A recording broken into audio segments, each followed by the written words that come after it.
Today's topic coordinator chapter 4 class 8। अब यहाँ पे हमने एक टर्म यूज की है सीपीसीटी। थ्योरम्स में आप यूज कर रहे हो CPCT. What is the meaning by that? CPCT means corresponding corresponding parts of congruent triangle। अब इसके लिए कॉन्ग्रुएंट ट्रायंगल क्या होती है ये पता होना जरूरी है तुम्हारा। लास्ट लेक्चर में मैंने आपको समझाया था कि किस तरीके से हम कॉन्ग्रुएंट प्रूफ करते हैं, यानी या तो एसएसएस, एसएएस, एएएस, इस तरीके से 5 हमारी प्रॉपर्टीज थी, राइट? यस अब मैम। इसमें से कोई भी एक प्रॉपर्टी उठा के हम ट्रायंगल्स को क्या प्रूव कर सकते हैं?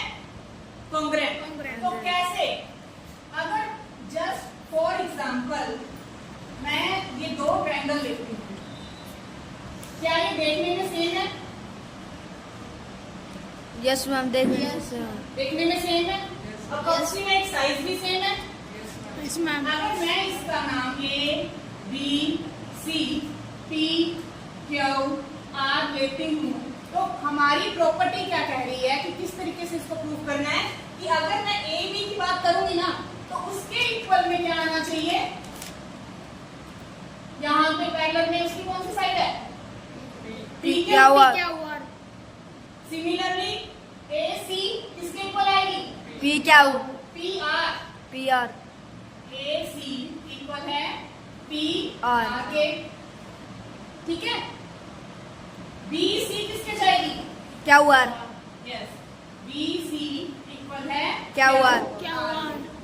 तीनों साइड हमारी इक्वल होंगी दूसरी ट्रायंगल में, तो बिल्कुल सेम होना चाहिए उसको।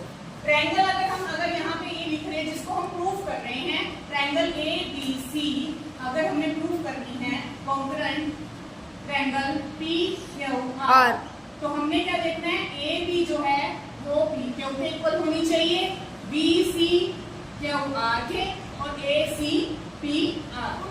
क्लियर? अब एंगल्स को देख लेते हैं। एंगल ए किसके इक्वल होगा? पी बी के। एंगल बी क्या एंगल क्यू के, वेरी गुड। और एंगल सी आर आर के।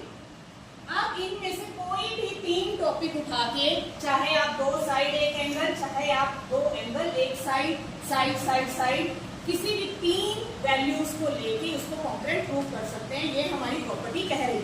क्लियर? क्लियर। ठीक है। अब इसके यूज करके हम आगे वाली प्रॉपर्टीज को सॉल्व करेंगे, जैसे कि क्वेश्चन नंबर है तुम्हारा 10।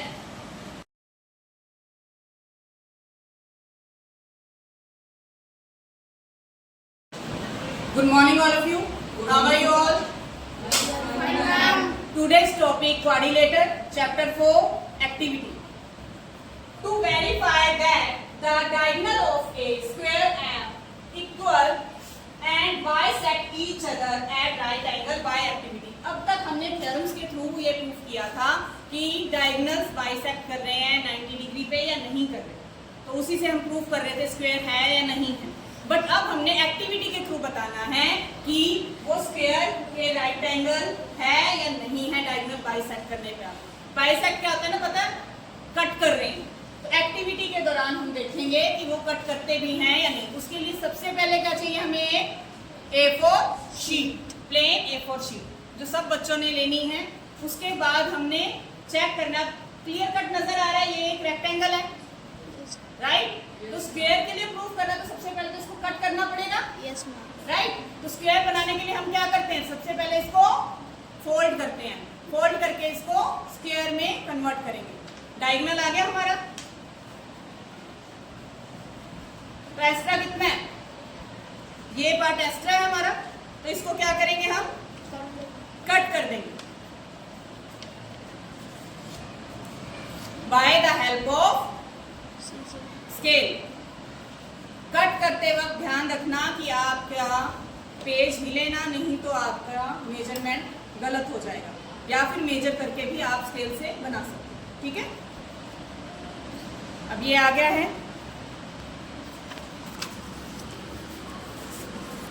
पेज को हम इस तरीके से फोल्ड करेंगे और फिर इसको कट करेंगे। क्लियर? ये डायगोनल आ गया है हमारा। कट करने से पहले एक बार चेक कर लेंगे स्केल से कि क्या हमारा मेजरमेंट सही है या नहीं है। क्लियर? तो 15 and 5 20, 15 and 5 20. Where is pencil?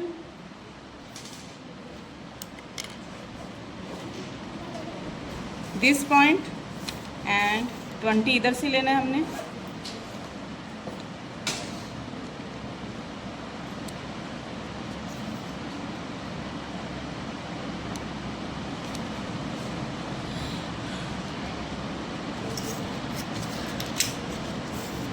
Scale से मेज़र अच्छे से करना बच्चे, नहीं तो आपका स्क्वायर ही नहीं बनेगा।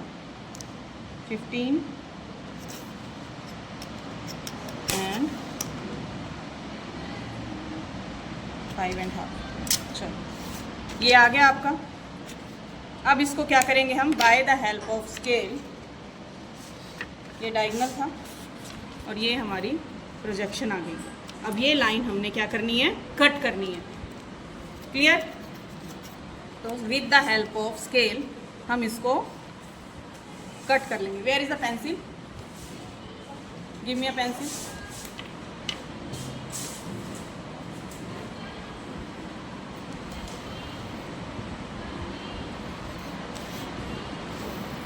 And that is the line. Line लगा लेना बेटा। लाइन नहीं लगाओगे तो जैसे अभी मैंने मेजरमेंट किया, पेपर हल्का था तो मेजरमेंट अलग हो गई थी। नहीं तो वैसे तो 90% तो इससे सही कटता है, बट कई बार हमारा पेपर हल्का होता है तो वो मुड़ने में दिक्कत करता है। तो इसीलिए अपने स्केल से एक पेंसिल से लाइन ड्रॉ कर लेना ताकि बाद में कोई दिक्कत ना हो। अब हमारे पास मेजरमेंट आ गई है। स्केल रख के ही कट करना, या तो use the seizure, otherwise simple आप इसको कट कर सकते हैं with the help of scale.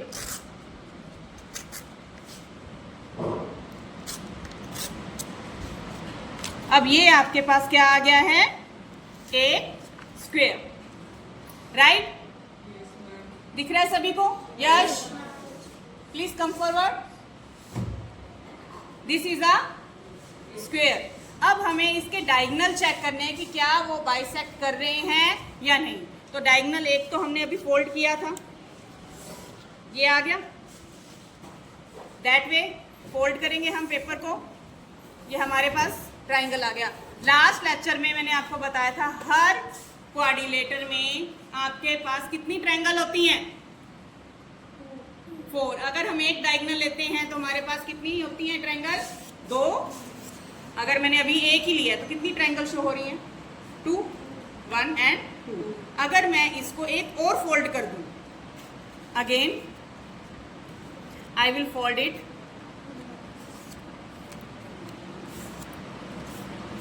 You can see that it is 4 triangles, right? 4 triangles सबको नजर आ रही हैं। तो चाहे आप 1 2 3 इस तरीके से काउंट करें या ये बड़ी वाली भी काउंट कर सकते हो, तब भी वो 4 ही रहेंगी। 1 2 3 and 4। क्लियर? तो 2 डायगोनल अगर हम बनाते हैं तो हमारे पास क्लियर कट 2 डायगोनल आते हैं। ठीक है? आगे बात समझ में। अब इन डायगोनल्स को हम क्या करेंगे, कलर से मेंशन करेंगे। आप किसी भी कलरफुल स्केच का यूज कर सकते हैं।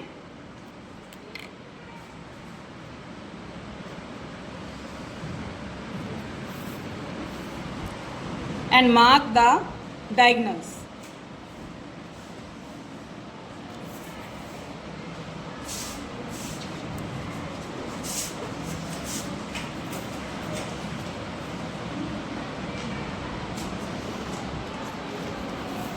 क्लियर? मार्क करने के बाद आपको डायगोनल क्लियर कट कुछ इस तरीके से नजर आएंगे। सबको दिखाई दे रहा है? ओके। अब हम क्लियर कट देख रहे हैं। सेंटर जो पॉइंट है हमारा O, A बी, अगर मैं इसको नाम दे दूं A B C and D, तो सेंटर पॉइंट को हम हमेशा क्या लेते हैं? ओ। तो हमें क्लियर कट नजर आ रहा है यहाँ पे, जब भी कोई लाइन किसी लाइन पर परपेंडिकुलर होती है तो वहां कौन सा एंगल बनता है? जब भी कोई लाइन कोई दूसरी लाइन की परपेंडिकुलर यानी कि उल्टा टी बना रही है, या अगर हम एक ट्रायंगल लेते हैं, इसको मैं अगर इस तरीके से फोल्ड करूं, अगर इस तरीके से देखूं, तो इस डायगोनल के ऊपर ये वाली लाइन परपेंडिकुलर है या नहीं है? है ना? उल्टा टी बन रहा है, दैट मीन्स ये परपेंडिकुलर है। परपेंडिकुलर जहां भी होगा वहां कौन सा एंगल होगा? 90 डिग्री। दैट मीन्स हमारे सेंटर में ये जो चारों एंगल बन रहे हैं वो कौन से डिग्री के होंगे? 90 डिग्री। तो बाय एक्टिविटी हमने क्लियर कट मेंशन है कि यहाँ पे हमारे पास एंगल कौन सा बन रहा है? 90 डिग्री। और अगर हमने इसको प्रूफ करना है तो हम कैसे प्रूफ करेंगे? स्क्वायर की प्रॉपर्टी क्या होती है कि उसकी चारों साइड इक्वल होती हैं और डायगोनल और एंगल्स सभी क्या होते हैं? 90 डिग्री के।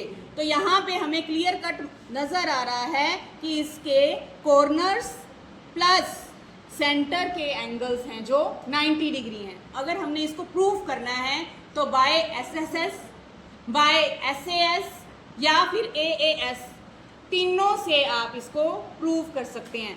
साइड साइड साइड थर्ड, क्योंकि हमारा ये प्रॉपर्टी है जो एसएसएस वो ट्रायंगल के ऊपर लगती है ना। हम कॉन्करेंट प्रूफ करते हैं एक ट्रायंगल को दूसरी ट्रायंगल के। अगर हम इसको कॉन्करेंट प्रूफ करें, अगर मैं एंगल लूँ, ट्रायंगल हमारी A B C and A D C, तो इसमें मैं लिख सकती हूँ ए बी इक्वल है बी सी के, because it's the sine of square, right. और मैं और दूसरा क्या लिख सकती हूँ कि ए डी ए सी बराबर है ए सी के, यानी कि मैं यहाँ पे अगर मैं ट्रायंगल लेती हूँ,